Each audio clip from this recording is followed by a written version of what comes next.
Hello everyone, रामनेट JRF channel में आपका स्वागत है। आप सब कैसे हो? उम्मीद करती हूँ आप सब अच्छे होंगे और अपनी पढ़ाई अच्छी तरीके से कर रहे होंगे। तो आज इस वीडियो में हम बात करेंगे जो हमारा पेपर 1 है उसकी यूनिट 10 हायर एजुकेशन उच्च शिक्षा प्रणाली। आज हम इसके इम्पोर्टेंट MCQs देखेंगे जो एग्ज़ाम के पॉइंट ऑफ व्यू से मोस्ट इम्पोर्टेंट है। तो आइए देखते हैं हमारा पहला क्वेश्चन क्या है। अगर आप इस चैनल पर न्यू हो और आपने अभी तक इस चैनल को सब्सक्राइब नहीं किया है तो आप इसे सब्सक्राइब करें और साथ ही अपनी बेल आइकन को प्रेस कर दें जिससे सभी वीडियोज़ के नोटिफिकेशन आपको टाइम टू टाइम मिलते रहें, क्योंकि इस चैनल पर मैं पेपर 1 और पेपर 2 हिंदी साहित्य की तैयारी बहुत ही अच्छी तरीके से करवाती हूँ जिससे आपको बहुत ही ज़्यादा हेल्प मिलेगी। तो आइए देखते हैं हमारा पहला क्वेश्चन क्या है। निम्नलिखित में से किसे कलकत्ता विश्वविद्यालय आयोग के रूप में जाना जाता है? ए सैडलर आयोग, बी कोठारी आयोग, सी हंटर आयोग और डी वुड डिस्पैच। तो इस क्वेश्चन में पूछा गया है कि कलकत्ता विश्वविद्यालय के रूप में कौन जाना जाता है, तो इसका राइट आंसर होगा ए सैडलर आयोग। ये क्वेश्चन पहले भी आया है और आगे भी आ सकता है, तो हमें याद रखना है कि कलकत्ता विश्वविद्यालय आयोग के रूप में जाना जाता है सैडलर आयोग। अब की बार ये इस तरह से क्वेश्चन पूछा गया, नेक्स्ट टाइम ये भी पूछ सकते हैं कि सैडलर आयोग का दूसरा नाम क्या है, तो कलकत्ता विश्वविद्यालय, ये हमें याद रखना है। नेक्स्ट क्वेश्चन है, निम्नलिखित में से किसको उच्च शिक्षा के बारे में पहली नीति के रूप में माना जाता है? ए वुड प्रेषण, बी मैकाले मिनट, सी एलिफस्टोन रिपोर्ट और डी उपरोक्त में से कोई नहीं। तो इसमें पूछा गया कि उच्च शिक्षा के बारे में पहली नीति के रूप में कौन जाना जाता है, तो इसका राइट ऑप्शन होगा सी एलिफस्टोन रिपोर्ट। अगर आपने वीडियोस नहीं देखी हैं तो आप ये वीडियोस ज़रूर देखें। आधुनिक भारत में शिक्षा का विकास, मैंने ये सभी जो कमीशन आयोग हैं वो अच्छी तरीके से करवाई हैं जिससे आपको ये टॉपिक आपका क्लियर हो जाएगा और आपको एग्ज़ाम में अगर इनसे क्वेश्चन बनता है तो आपका एक भी गलत नहीं होगा। मैं इसके डिस्क्रिप्शन बॉक्स में इनका लिंक दे दूंगी या एंड स्क्रीन पर डाल दूंगी, आप उन्हें ज़रूर वॉच करें। ये आपके लिए बहुत ही फायदेमंद वीडियोस हैं। अगला क्वेश्चन है, निम्नलिखित में से कौन सा आयोग 10+2+3 के लिए अग्रगामी माना जाता है? ए सैडलर आयोग, बी वुड प्रेषण, सी कोठारी आयोग और डी उपरोक्त में से कोई नहीं। तो इसका राइट ऑप्शन होगा हमारा ए सैडलर आयोग। तो 10+2+3 के लिए अग्रगामी माना जाता है कौन? सैडलर आयोग। नेक्स्ट क्वेश्चन है, निम्नलिखित में से किस आयोग की रिपोर्ट को शिक्षा और राष्ट्रीय विकास रिपोर्ट के रूप में जाना जाता है? ए राधाकृष्णन आयोग, बी कोठारी आयोग, सी मुदालियर आयोग रिपोर्ट और डी उपरोक्त में से कोई नहीं। तो इसका हमारा राइट ऑप्शन होगा बी कोठारी आयोग। आयोग की रिपोर्ट को शिक्षा और राष्ट्रीय विकास रिपोर्ट के रूप में जाना जाता है, तो ये याद रखना है किसको? कोठारी आयोग को।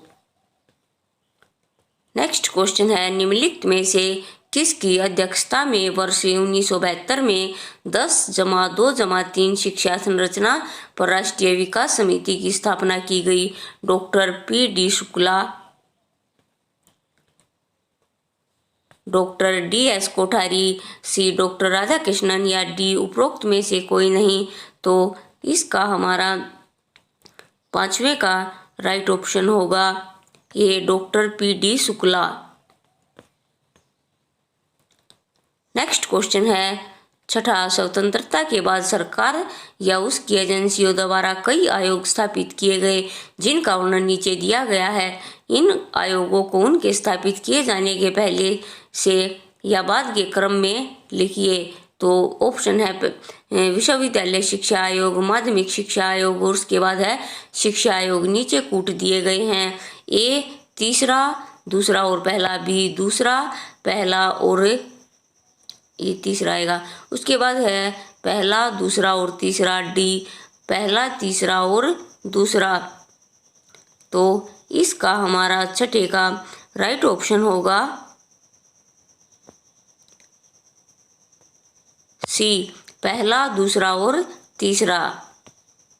यानी पहले विश्वविद्यालय शिक्षा आयोग, माध्यमिक शिक्षा आयोग और उसके बाद है शिक्षा आयोग। नेक्स्ट क्वेश्चन है, सातवां, निम्नलिखित में से किस समिति ने यूजीसी द्वारा प्रत्येक वर्ष बुनियादी विज्ञान के क्षेत्र में अनुसंधान पर 500 करोड़ रुपए खर्च करने की सिफारिश की? ए, MM शर्मा समिति, बी, कालेलकर समिति, सी, प्रोफेसर यशपाल समिति, या डी, उपरोक्त में से कोई नहीं। तो इसका हमारा सातवें का राइट ऑप्शन होगा ए, MM शर्मा समिति। इसमें पूछा गया कि किस समिति ने यूजीसी द्वारा प्रत्येक वर्ष बुनियादी विज्ञान के क्षेत्र में अनुसंधान पर 500 करोड़ रुपए खर्च करने की सिफारिश की? तो MM शर्मा समिति ने। नेक्स्ट क्वेश्चन है, मानव संसाधन विकास मंत्रालय द्वारा स्थापित की गई समिति में भारतीय प्रौद्योगिकी संस्थानों की स्वायत्तता की अनुशंसा की गई। निम्नलिखित में से कौन से विख्यात व्यक्ति इस समिति के अध्यक्ष थे? A, professor Anil Kalelkar, B, professor Yashpal, C, Sam Pitroda, या डी, उपरोक्त में से कोई नहीं। तो इसका हमारा राइट ऑप्शन होगा आठवें का A, professor Anil Kalelkar. Next question है, निम्नलिखित में से इलाहाबाद विश्वविद्यालय की स्थापना किस वर्ष की गई? ए, 1887, बी, 1901, सी, 1905 और डी, 1911। तो इसका हमारा राइट ऑप्शन होगा ए, 1887 में इलाहाबाद विश्वविद्यालय की स्थापना की। ये इससे पहले और भी 4 यूनिवर्सिटी थी, उनको भी हमें याद रखना है। तो 1857 में आई 3 यूनिवर्सिटी, बॉम्बे, कलकत्ता और मद्रास। तो ये तीनों आई 1857 में। उसके बाद आई 1882 में पंजाब यूनिवर्सिटी और 87 में आई इलाहाबाद यूनिवर्सिटी। तो ये जो 5 यूनिवर्सिटी हैं, इनके नाम आपको याद रखने हैं कि 1857 में 3 यूनिवर्सिटी, उसके बाद 82 में पंजाब यूनिवर्सिटी और 87 में इलाहाबाद यूनिवर्सिटी आई थी। ये हमारा मोस्ट इम्पोर्टेंट टॉपिक है।